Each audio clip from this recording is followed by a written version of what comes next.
आप दोनों की ये सगुण लीला चल रही है।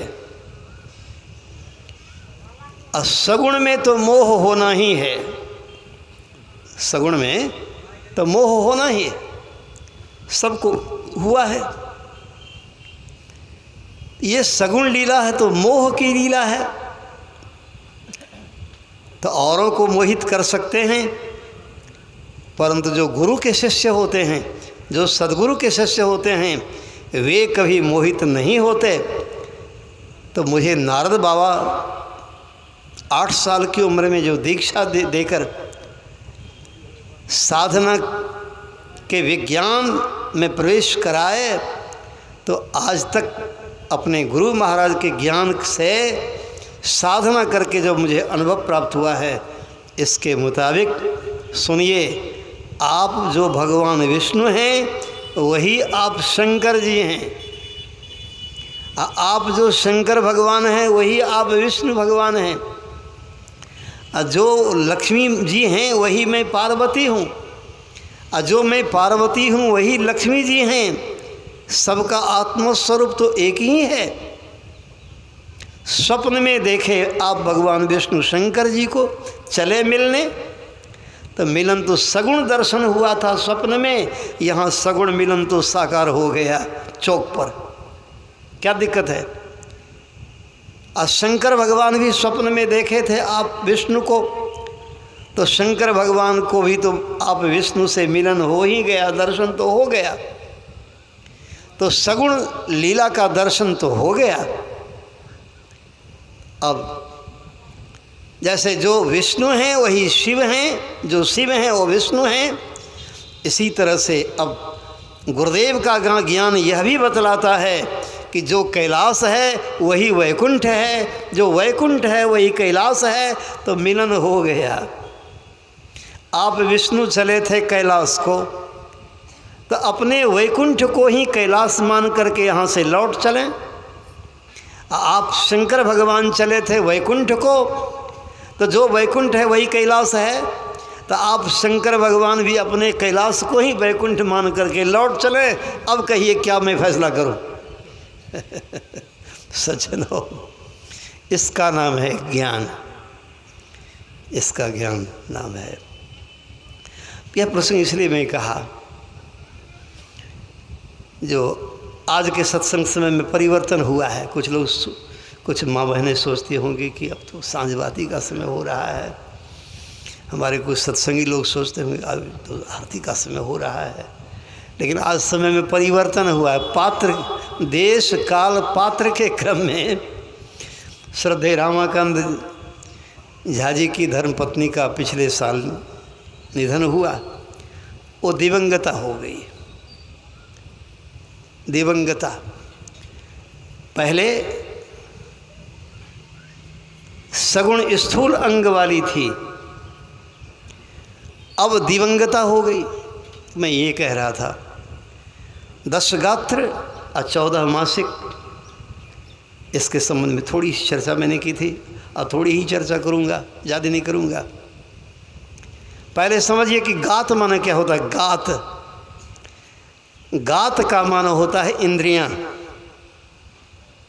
हाँ, गात माने इंद्रियां। अच्छा है, एक बात सुनिए, कभी कभी माँ कहती है बच्चे को डांटती हुई, ऐसी मार मारूंगी गत्तर गत्तर तोड़ दूंगी। एहन मैंने मारो से गत्तर गत्तर तो हम तोड़ दूँगा। गत्तर क्या है? दरअसल शब्द है गात। हाँ, गात पर अगर घात हो गया तो गत्तर गत्तर टूट गया। वो गत्तर क्या है? हाँ, ऐसी मार किसी ने मारी तो बस उसका हाथ टूट गया। तो गात माने हाथ, इंद्रिय। तो हाथ, पैर, मुंह, गुदा, लिंग 5 कर्मेंद्रियां हैं स्थूल। इसी तरह से 5 ज्ञानेंद्रियां हैं। ये कर्मेंद्रियां और ज्ञानेंद्रियां भी 5 हैं स्थूल। आँख, कान, नाक, जिह्वा, चमड़ा। तो ये 10 स्थूल इंद्रियां हैं। तो 10 गात्र का पिंडदान जब करते हैं ना तो पिंड तो अन्न का बनाते हैं। हाँ, अन्न का पिंड बनाते हैं। लंबा होता है कि चौड़ा होता है, थोड़ा आप लोग भी ख्याल कीजिएगा। नहीं, गोल होता है, गोल होता है। तो सबसे पहले गर्भाशय में मनुष्य का माथा ही बनता है। किससे बनता है? तो एक बूंद से बनता है, एक बूंद से। बूंद से माने बिंदु से, जल बिंदु से, जल बूंद से। हाँ, सबसे पहले। और उसी में धीरे धीरे सभी इंद्रियां बननी शुरू हो जाती हैं, इंद्रियां लगनी शुरू हो जाती हैं। तो 14 मासिक, ये पहले 10 गात्र को समझिए, 10 इंद्रियां हैं। हर एक दान के, पिंड दान के वक्त दीक्षित नहीं है या है, लेकिन वेद का जो विधान है उस सबसे पालन करवाया जाता है। कहा जाता है अच्छा भगवान का ध्यान कीजिए, और भज मेरी है ये नहीं है, वो ध्यान क्या करेगा? कर्ता कर्म करने वाले को कहते हैं जो अपने माता पिता पितर का उद्धार करेगा। कौन करेगा? तो जो ध्यान करेगा, ध्यान के बल से ही किसी का उद्धार आप कर सकते हैं। हाँ, प्रहलाद जी ने परमात्मा की भक्ति ध्यान योगाभ्यास के द्वारा ही अपने माता पिता का उद्धार किया। ध्रुव जी ने ध्यान योग के बल से, भक्ति साधना के बल से ही अपने माता पिता का उद्धार किया, और कहा कि हमसे पहले हमारे माता पिता को भगवान विष्णु के वैकुंठ धाम ले चलो। ले जाना पड़ा, देवदूत को ले जाना पड़ा भगवान विष्णु का लोक। ध्यान के द्वारा ही किसी का उद्धार कोई कर सकता है। तो कर्ता कहते हैं जो सद्गुरु से दीक्षित है वो असली कर्ता है। नहीं तो लोग व्यवहार है, पंडित जी कहते भगवान का ध्यान कीजिए। भगवान का ध्यान कीजिए माने प्रार्थना कीजिए।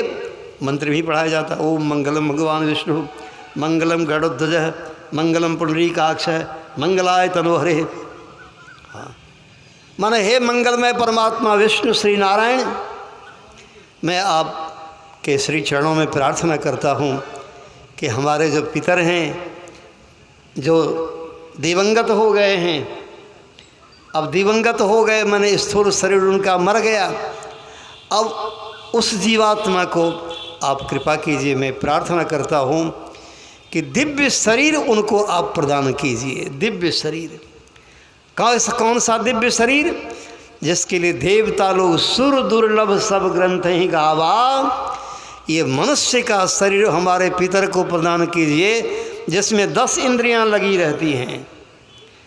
गात्मन इंद्रियां, 10 इंद्रियों वाला हमारे पितर को शरीर मिले, हमारे पितर के जीव को शरीर मिले, यही मैं आपसे प्रार्थना करता हूँ। 14 मासिका माने यही हुआ कि 10 4 14, उसमें 4 और जोड़ दीजिए, तब वो 4 क्या? तो अंतःकरण की सूक्ष्म इंद्रियां, मन बुद्धि चित्त अहंकार, ये 14 इंद्रियों से युक्त दिव्य शरीर हमारे पितर को प्रदान कीजिए। यही मंत्र पढ़ाया जाता है और कहा जाता है कि कर्ता से कि ध्यान कीजिए, भगवान से प्रार्थना कीजिए। एक रोचक प्रसंग सुन लीजिए। अब 14 मासिक में अब जितनी बार पूजा करते, भगवान की पूजा करते, भगवान से प्रार्थना करते, तो एक बच्चा था उस परिवार में, वो ये मंत्र याद कर लिया। बराबर सुना ना, बराबर सुना, तो किसी किसी की मेधा शक्ति बड़ी तीव्र होती है, तो याद कर लिया वो। ओम मंगलम भगवान विष्णु, मंगलम गरुड़ध्वज, मंगलम पुंडरीकाक्ष, मंगलाय तनोहरे। हाँ, याद कर लिया वो। तो श्राद्ध हो गया, संपिंडन हो गया, भोज भात सब कुछ हो गया। बच्चा संस्कारी था, याद कर लिया था। अब होनहार वीरवान के होत चिकने पात हैं। पर महाराज जी बचपन में मिट्टी में, धरती में कांटी गाड़ करके शिवलिंग कह करके पूजा करते थे। सब बच्चे को देखिए क्या करते हैं, खेल कूद में गुल्ली खेलते हैं, गुल्ली डंडा खेलते हैं, क्रिकेट खेलते हैं, हैं। अब फिल्मिस्तान के तमाम फिल्मिस्तानियों का, अभिनेता अभिनेत्रियों का सब नाम याद है, क्रिकेटर का सब नाम याद है। कुसंस्कारी है, पाप का अवतार है, जो पुण्य का अवतार है। तो वो भगवान का श्लोक याद कर लेता है, स्तोत्र याद कर लेता है। वो बच्चा आपस में बच्चों के साथ जो खेलता था तो खेलते हुए यही पढ़ता था, ओम मंगलम भगवान विष्णु मंगलम गरुध्वज मंगलम गरुध्वज मंगलम पुंडरीकाक्ष मंगलाय तनोहरि। वो जो खेलते हुए जो हमेशा ही पढ़ता था ना, तो उसकी माँ सुनी, पीछे से गई, मारी एक चाट खूब जोर से, यह कहती हुई, रे बड़ा झट्टा बदर खसोना, तोहर आपके मर लो रे, जे मरे वाला से मर ले, अब तोहर के मर लो, तू ही पढ़े छे, तू वो तो जब मरे छे तब न पढ़े छे। अब लीजिए, वो तो भगवान की स्तुति है। भगवान की स्तुति कोई मरे तब ही करें क्या? वो तो हमेशा करनी चाहिए। भगवान की स्तुति, विनती, प्रार्थना, उपासना, ये मोक्ष के 4 साधन हैं। नवधा भक्ति विस्तार में है, शॉर्ट में आइए, संक्षिप्त में आइए तो स्तुति, विनती, प्रार्थना, उपासना, ये 4 मोक्ष प्राप्ति के साधन हैं। स्तुति माने बड़ाई करनी, यशगान करना। अविनती माने अपनी अधीनता स्वीकार करनी। और फिर प्रार्थना माने मांग। मांग क्या करें? क्या मांगो कछु धीर न रहाई, देखत नैन चलियो जग जाई। 1 लाख पूत 1.25 लाख नाती, जही रावण घर दिया न बाती। लंका सा कोट समुद्र सी खाई, जही रावण की खबर न पाई। हाँ, कोई करे महल कोई करे टाटी, उड़ जाए हंसा पड़ी रहे माटी। क्या मांगो कछु स्थिर न रहाई, देखत नैन चलियो जग जाई। कहत कबीर अंत की बारी, हाथ झाड़ जो चला जुआरी। क्या मांगो कछु स्थिर न रहाई, देखत नैन चलियो जग जाई। मांग करें तो परमात्मा से करें। दाता एक राम, भिखारी सारी दुनिया।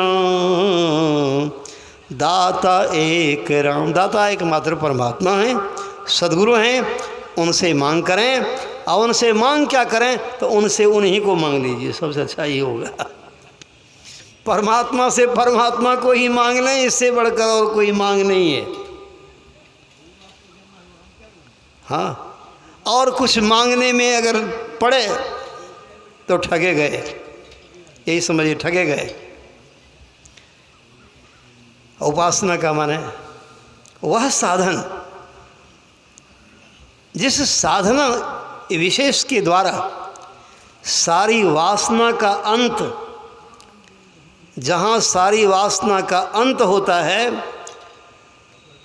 तो जिससे वासना का अंत होता है उसी का नाम है उपासना।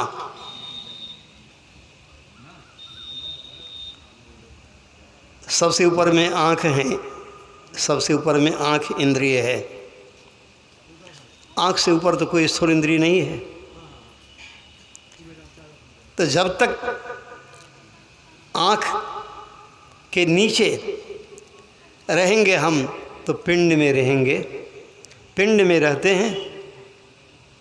अब पिंड में जब तक रहते हैं तब तक स्थूल संसार तो घोर अंधार है, सूक्ष्म में ज्योति, कारण में ध्वनिधार है, वर्ग त्रय पर परम पद है निःशब्द में, साधनाओं का भी हद है निःशब्द में। तो जब तक पिंड में रहते, शरीर में रहते, तो संत कबीर ने कहा, तंधर सुखिया काहुन देखा, जो देखा सो दुखिया हो।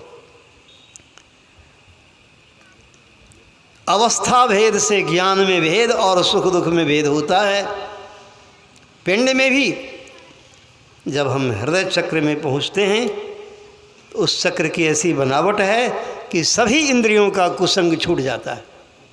गहरी नींद में आँख काम करती है, कान काम करता है क्या, हाथ पैर कुछ नहीं। गहरी नींद में कोई इंद्रियां काम नहीं करती, सब निश्चेष्ट मानव मुर्दे की तरह।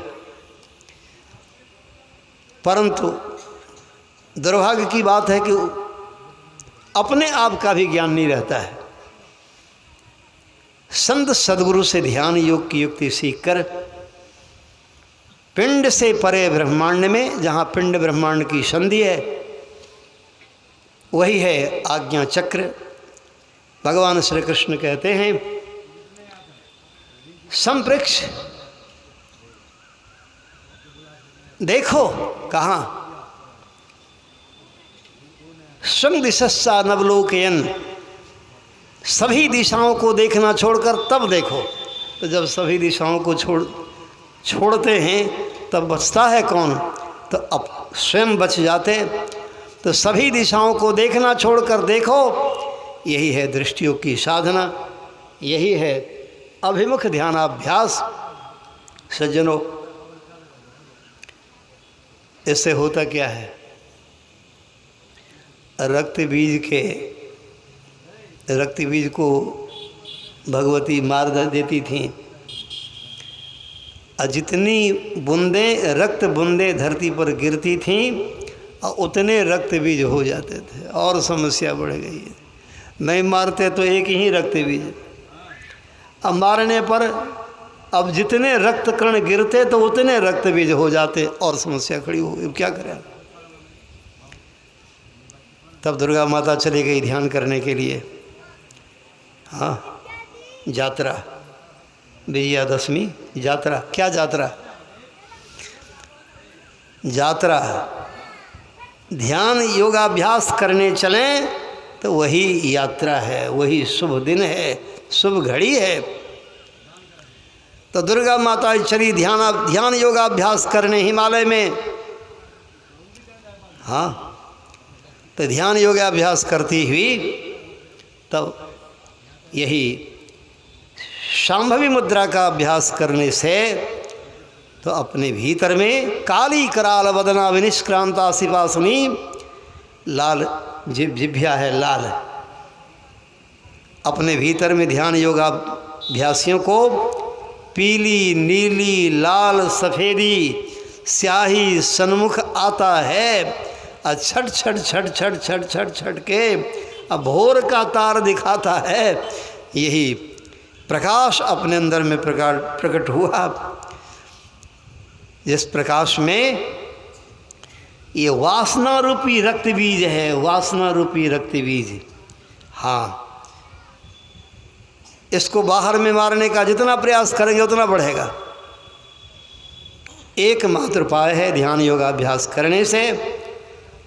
वो महाकाली जब प्रकट होती हैं, माने प्रकाश रूपी काली प्रकट होती हैं, तो प्रकाश में रक्त बीज को चट कर जाते हैं। अब रक्त कण नीचे गिरते ही नहीं, अर्थात इस हालत में ब्रह्मांड में जब रूहानी होती है, तरक्की होती है, चढ़ाई होती है, तब फिर पिंड में नहीं आना पड़ता है।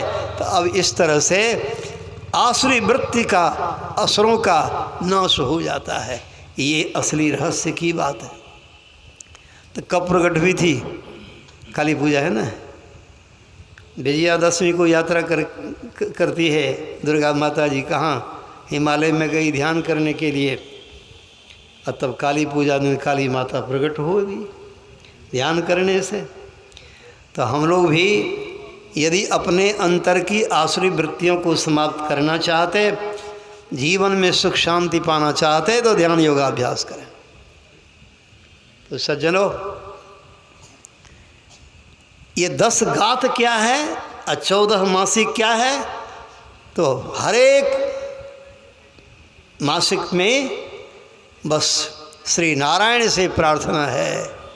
वो बच्चा याद कर लिया था, सुने ना भी आप, लेकिन माँ तो समझती नहीं थी, इसलिए पीठ पर आकर के मुक्का जमाती है, चाट जमाती है कि रे हरशंका तो राके मर लो रे आव रे, तो ही पढ़े चले। आज यही हो रहा है, आज यही हो रहा है। हाँ, समय पढ़ लिया, उसके बाद फिर कोई मतलब नहीं है। सज्जनों, इस प्रकार स्तुति विनती प्रार्थना से दिव्य शरीर प्राप्त होता है। दिव्य शरीर जो अपने जो अपना जीवन संत सदगुरु के हाथ में सौंप दिया, जिसने सौंप दिया, नर हो या नारी हो।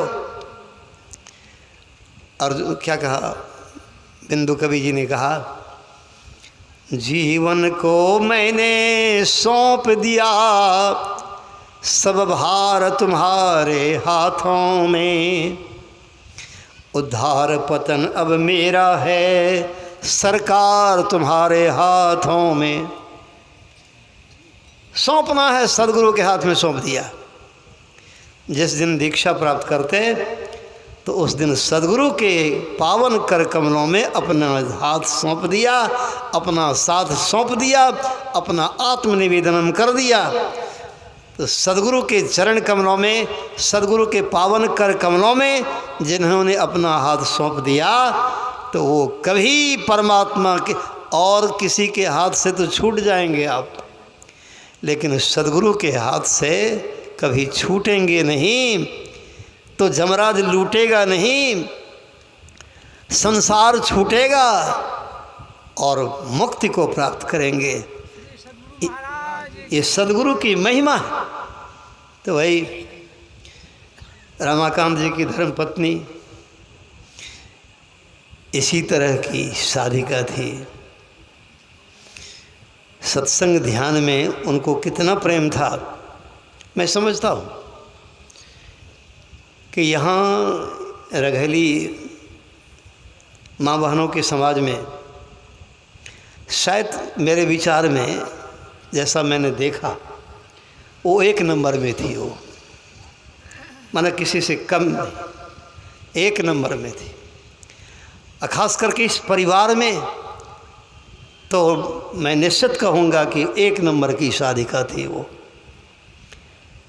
शायद वो नहीं होती तो यहाँ इस परिवार में जो अभी सत्संग चल रहा है, लोग दीक्षा प्राप्त कर किए हैं और कर रहे हैं, ये निशान नहीं होता, ये चिन्ह नहीं मिलता यहाँ इस परिवार में। बदौलत वही श्रद्धेय रमाकांत बाबू की धर्मपत्नी, चूँकि उनके नैहर से ये संस्कार बना हुआ आया और वो दीक्षित होकर के सत्संग ध्यान में पूर्ण समर्पित थी। कहेंगे तो उतना कष्ट क्यों उनको हुआ बाबा? भाई, धृतराष्ट्र जी ने भगवान कृष्ण से पूछा कि भगवान, मैं जीवित हूँ, मेरे 100 बाल बच्चे क्यों मारे चले गए? यह शोकाग्नि मेरे हृदय को जला रही है। भगवान कृष्ण कहते हैं अपने कर्म का फल है। धृतराष्ट्र जी ने कहा कि मुझे पिछले 100 जन्मों की बातें याद हैं, विगत पिछले 100 जन्मों की बातें याद हैं। ऐसा दुष्कर्म मुझसे नहीं हुआ है जिसके चलते अभी मैं जिसके चलते परिणाम स्वरूप अपने पुत्र का शोक भोग रहा हूँ। तो भगवान कृष्ण, वो तो धृतराष्ट्र थे और क्षत्रिय में ब्राह्मण गुण से युक्त थे। धृतराष्ट्र जी क्षत्रिय में ब्राह्मण के गुण से युक्त थे। हाँ, कहेंगे ब्राह्मण का गुण होता है? हाँ, ब्राह्मण की जात नहीं होती है, ब्राह्मण का गुण होता है। याद रखेंगे आप, चातुर्वर्ण्यं मया सृष्टं गुण कर्म विभाग सह। जिसमें मनुष्य का गुण नहीं उसे लोग गधा कहीं का। मनुष्य है, अपना बेटा है, उसको गधा कहते, उसको बैल कहते। क्यों? मनुष्य वाला गुण नहीं है। ब्राह्मण वंश में जन्म हुआ, ब्राह्मण वाला गुण नहीं। कहेंगे ब्राह्मण का गुण क्या है? भगवान कृष्ण कहते हैं शमो दमः तपः शौचं शांतिरार्जवमेव च ज्ञानं विज्ञानम् आस्तिक्यं ब्रह्म कर्म स्वभावजम्। नंबर 1, जो शम के अभ्यासी हैं, तालव्य शौमो शम, ये शम के अभ्यासी होकर जो दंत सौमो सम, समता को प्राप्त कर चुके हैं। तो तो तलब शम शम वो कैसे, वो साधना क्या है? यही है मनोनिरोध की साधना। दम एक है, दम दम माने इंद्रिय निरोध की साधना। स्थूल इंद्रियों की साधना का नाम है दम। एकमात्र मनोनिरोध की साधना का नाम है शम। स्थूल इंद्रियां तो आंख तक ही हैं, ऊपर चले तो ये सारी इंद्रियां छूट गई, परंतु ऊपर चले तो सूक्ष्म इंद्रियां रह जाती हैं। मन बुद्धि चित्त अहंकार की है त्रिकुटी लग दौड़, जंदरिया इनके परे रंग ब्रह्म की ठौर। त्रिकुटी मंडल तक, 3 गुणों का मंडल है, वहाँ तक अंतःकरण की सूक्ष्म इंद्रियां, जिसमें श्रेष्ठ सभी इंद्रियों का मालिक है मन, वहाँ तक उसकी पहुँच है। हाँ, उस मंडल को पार कर ये शम अर्थात मनोनिरोध की साधना यही है। शब्द खोजी मन वश करे, सहज जोग है ये ही, सत्य शब्द निसार है यह तो झूठी देह। यही है नादानुसंधान योग की साधना। इसी को भगवान शंकर जी कहते हैं मुद्रांग संध्याय वैष्णवीम। इस वैष्णवी मुद्रा का अभ्यास जो करते हैं यही है शम की साधना। तो शब्द ब्रह्म के द्वारा परब्रह्म परमात्मा में मिलकर तब जीव शिव शिव जीव, सरिता जल जल निधि मह जाई, अहोई अचल जिम जीव हरि पाई। इस दशा को जो प्राप्त कर लेते हैं समत्वं योग उच्यते। जीव ब्रह्म ब्रह्म जीव दोनों एकत्व समत्व दशा प्राप्त हो जाती है। तो अपिचेत सुदुराचारो भजते माम अनन्य भाग, साधुरेव समन्तव्य सम्यक व्यवस्थितो ही सह, क्षिप्रम भवति धर्मात्मा शश्वच्छांति निगच्छति, कौन्ते प्रति जानी ही नौमे द्वेष न प्रिय। ऐसे ब्राह्मण थे इस कलिकाल में। संत एकनाथ जी महाराज गुजरात में एक बार गंगोत्री में गंगाजल भरे जा रहे थे रामेश्वरम को चढ़ाने। राजस्थान रास्ते में, राजस्थान रेगिस्तान भी उसको कहते हैं हम लोग, माने वो मरुभूमि है। तप्त बालू का राशि पर एक जगह देखते हैं एक गधा प्यास के मारे छटपटा रहा है, जल भुनसा रहा है। वहाँ पानी का अभाव होता है, इसलिए वहाँ की मुख्य सवारी है ऊँट। 7 दिन में 1 दिन पानी पीता है, रोज़ नहीं पानी पिलाना पड़ता है उसको। 7 दिनों का पानी 1 दिन पी लेता है वो ऊँट। गधे को प्यास से जलते भुनते देखकर संत एकनाथ जी को दया आ गई।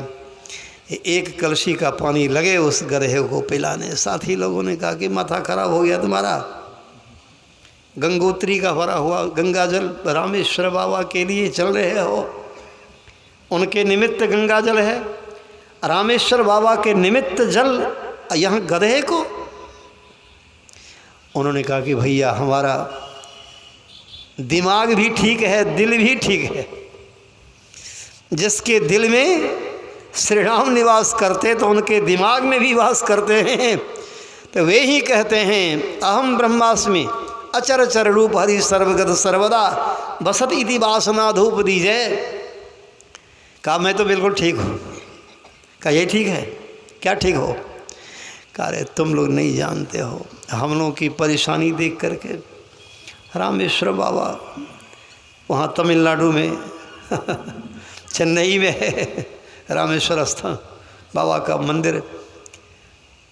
तो वहाँ से बाबा को देखा नहीं गया, हम लोगों की परेशानी नहीं देखी गई, वो आ गए यहाँ इस गधे के रूप में रामेश्वर बाबा आए हैं।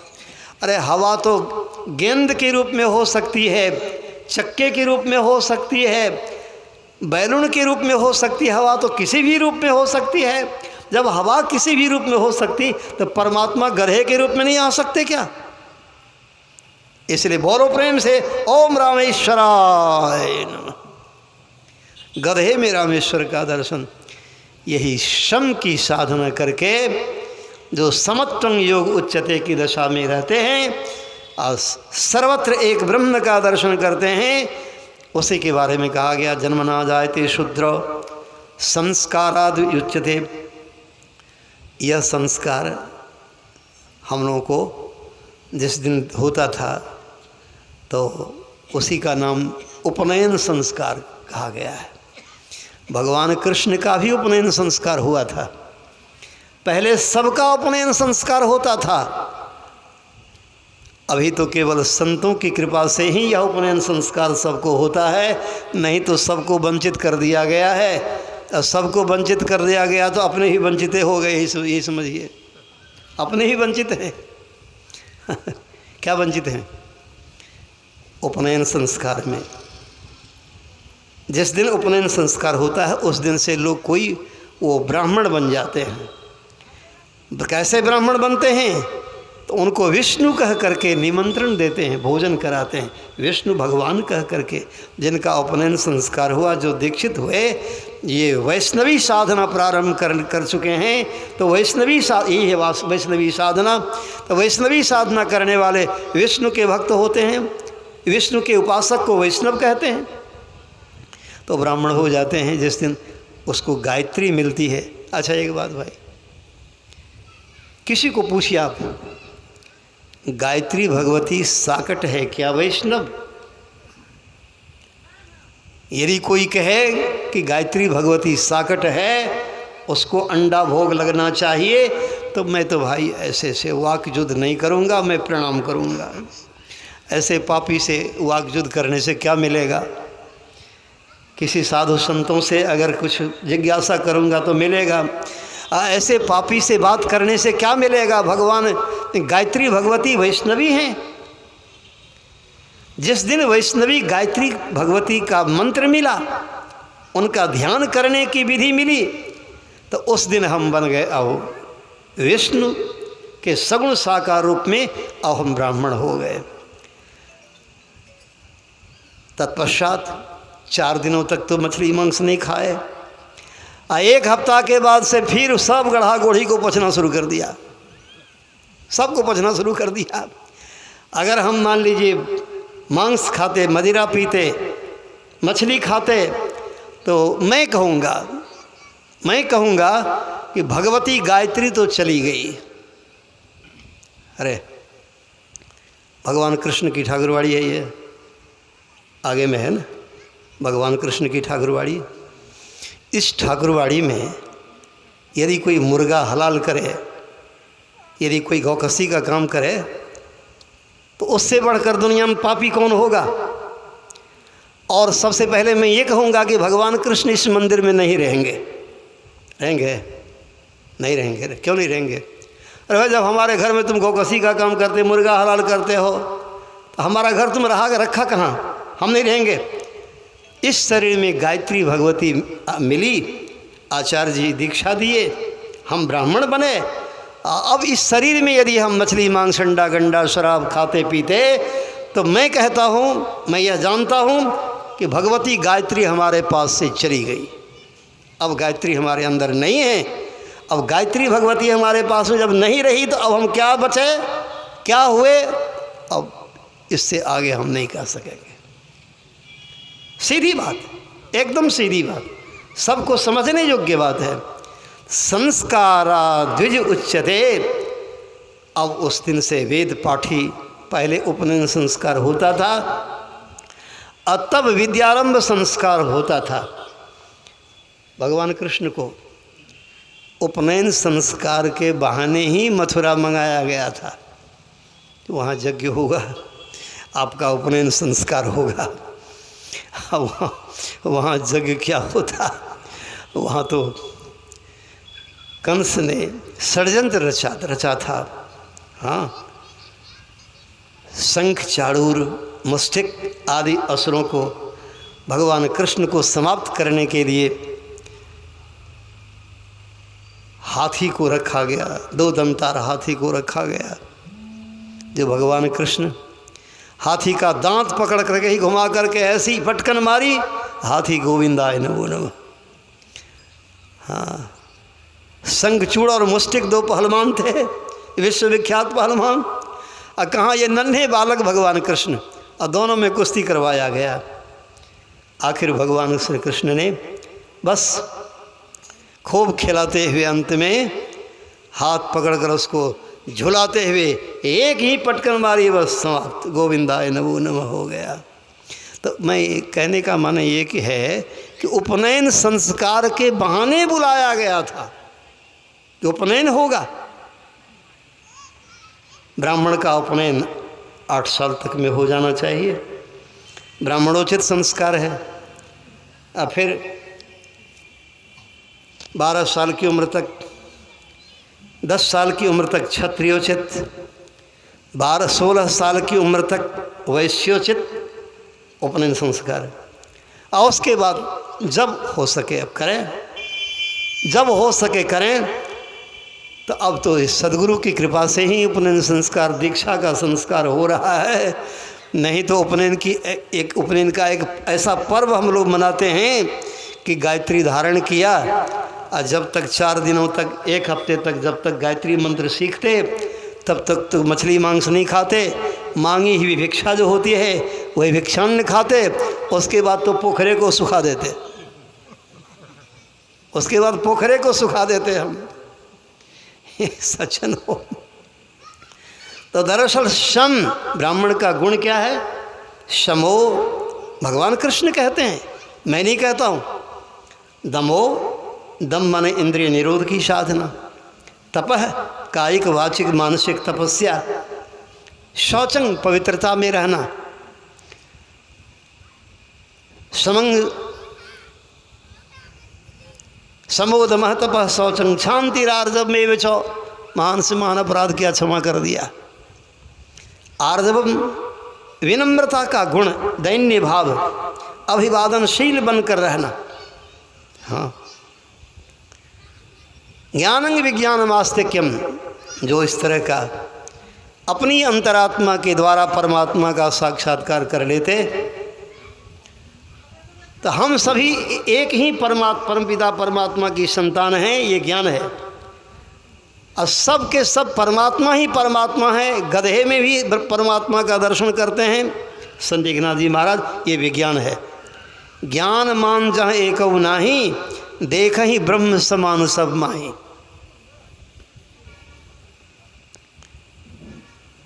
आस्तिक्यम ब्रह्म कर्म स्वभावजम, ये ब्राह्मण के सहज स्वाभाविक गुण हैं। जिनमें ये गुण पाए जाते हैं वो ब्राह्मण कहलाते हैं। वो ब्राह्मण साक्षात भगवान विष्णु हैं। उनको प्रणाम करना वो भगवान विष्णु को प्रणाम करने के बराबर होता है। सज्जनों, परशुराम जी राम जी से कहते, खबरदार, मेरा नाम परशुराम और तुम अपना नाम राम कहते हो, भागो यहाँ से। राम जी को डांट के कहा परशुराम जी ने, मेरा नाम परशुराम, अपना नाम तुम राम रखा है।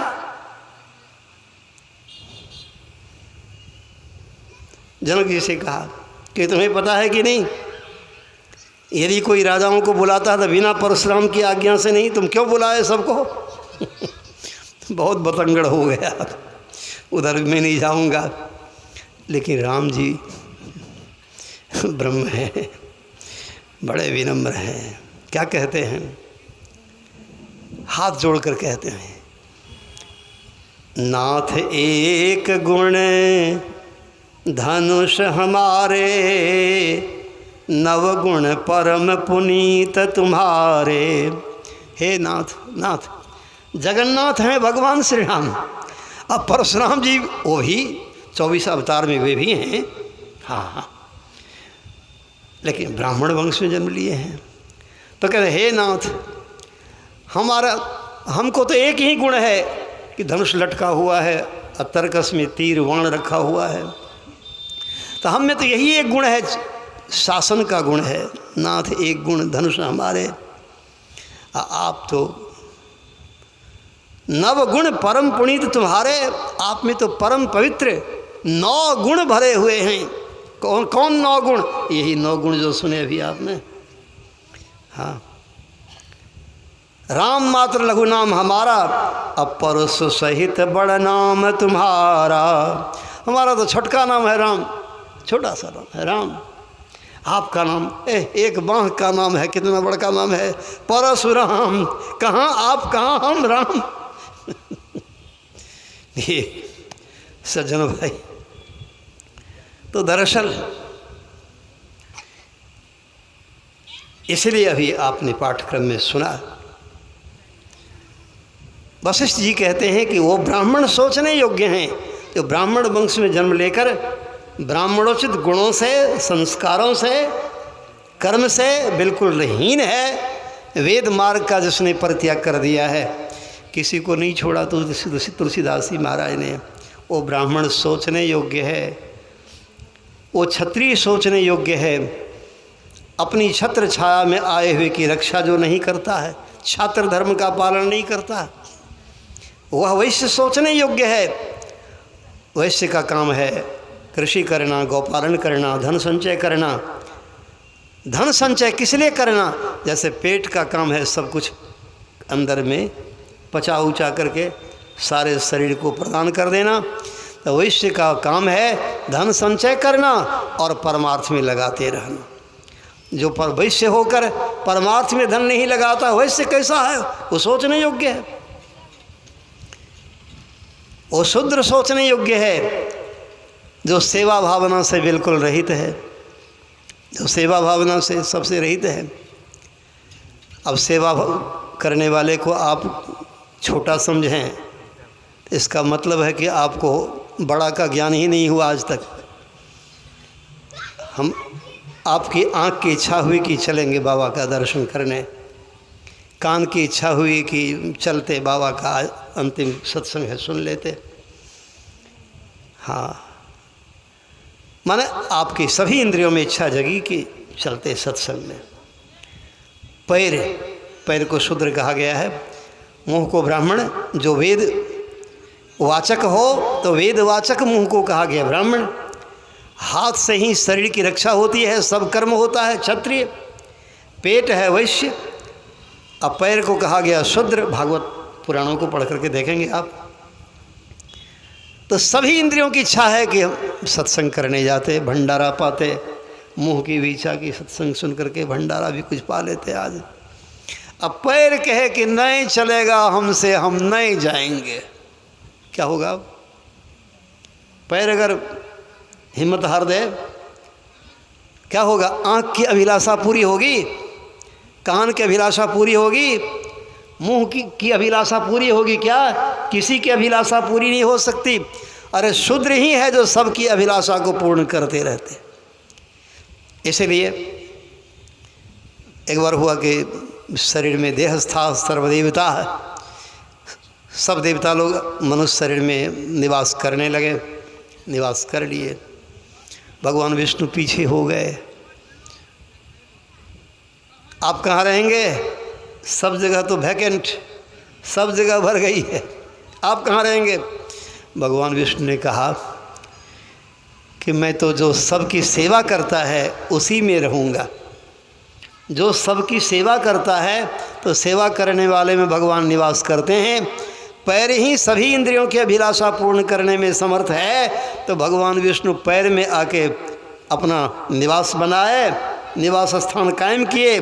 यही कारण है कि हमारे भारतवर्ष में वैदिक सनातन धर्म की सभ्यता संस्कृति में पैर छूकर प्रणाम किया जाता है, माथा में माथा रगड़ करके नहीं, पैर छूकर क्यों प्रणाम? पैर में पैर के देवता भगवान विष्णु हैं। सज्जनों, ये चारों वर्ण कौन सोचने योग्य हैं? सुने अभी आप। वो ब्रह्मचारी सोचने योग्य हैं, वो सन्यासी सोचने योग्य हैं जो ब्रह्मचर्य धर्म का पालन नहीं करते, और जो यति सन्यासी होकर सन्यास धर्म का पालन नहीं करते। सबके बारे में कहा गया, सबके बारे में, किसी को नहीं छोड़ा गया। तो वशिष्ठ जी कहते हैं कि भरत, तुम्हारे पिताजी दशरथ जी किसी तरह से सोचने योग्य नहीं हैं। वो बड़े सब तरह से सद्गुण युक्त धर्मात्मा हुए, इतने बड़े धर्मात्मा जो भगवान को आना पड़ा, तुम चारों विभूति की रूप में दशरथ जी के यहाँ। हाँ, तिनके गृह अवतरी हो जाई, रघुकुल तिलक सो चारों भाई। चारों भाई तुम जो आए हो ना, तो यह वर्णन अभी आया कि